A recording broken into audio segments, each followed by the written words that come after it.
This is question 5 of the 2008 Mmpc part 2.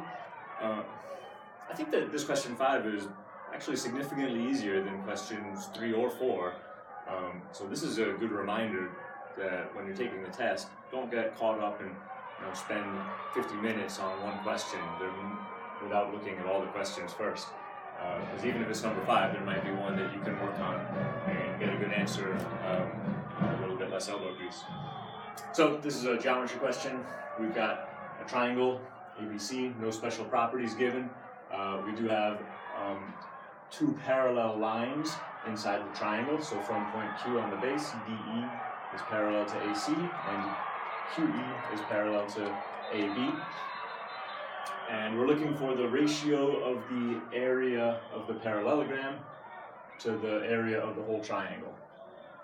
We want to find the maximum value of that ratio, and we want to find the ratio of line segments when that ratio A is a given value.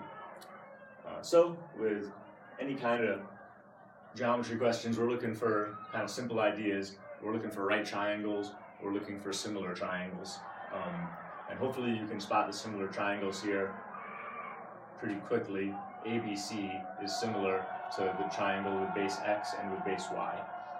By the way, these variables were presented on the test sheet itself, even though they didn't show up in the statement of the question. Okay, so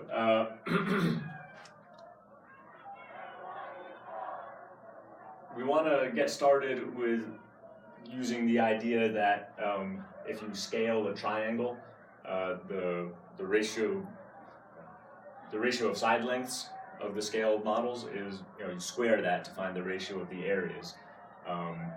So what I'm going to say is, without loss of generality, that's a W.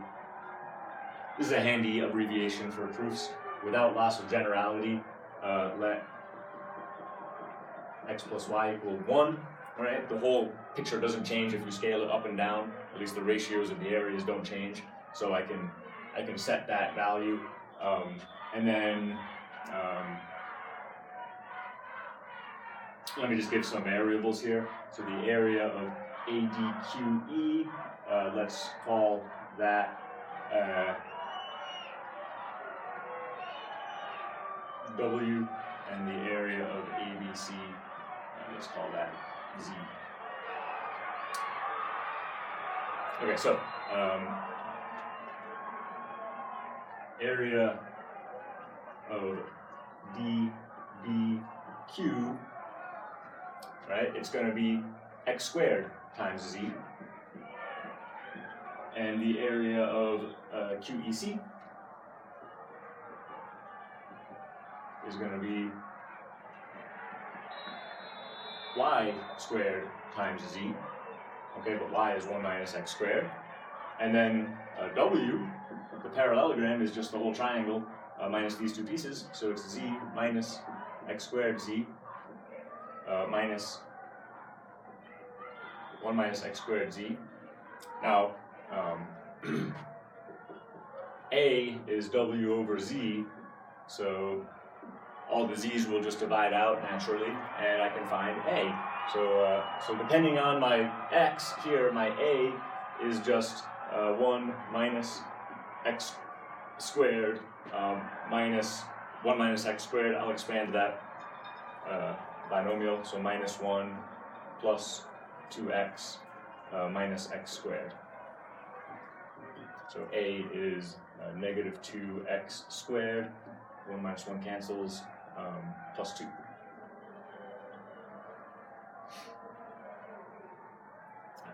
Plus 2x.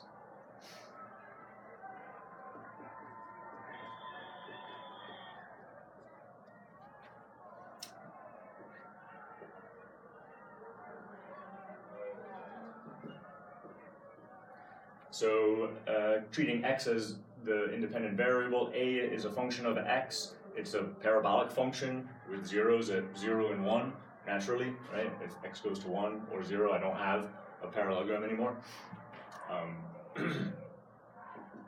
So the maximum happens at 1/2, and we just plug in 1/2. So A max equals negative 2 times 1/2 squared plus 2 times 1/2. So that's 1 minus 1/2. So that's 1/2. Okay, so that's part A.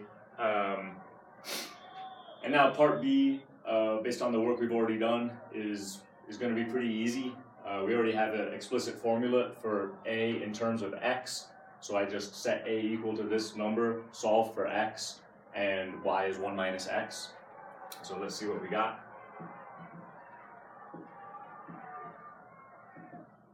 So if 24 over 49 equals negative 2x squared plus 2x.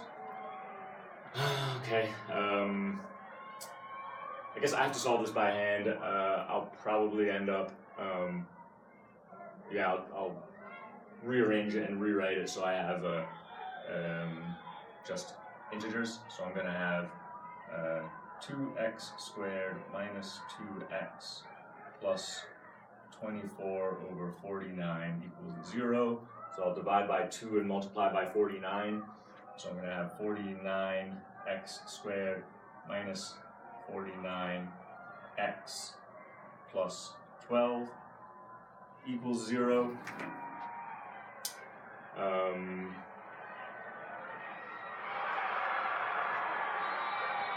This probably factors nicely. Let's give it a thought here. And let's see, 7x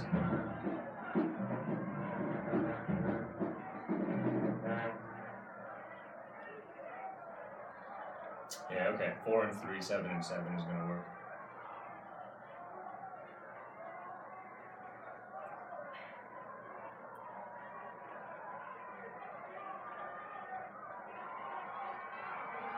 Yeah, okay, so this is my factoring. So x equals 3/7 or 4/7.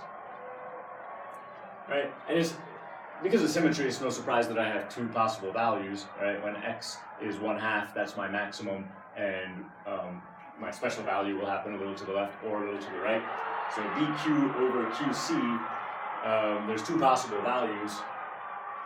So for part B, if BQ over QC equals, on the one hand it would be 3 to 4, on the other hand it would be 4 to 3.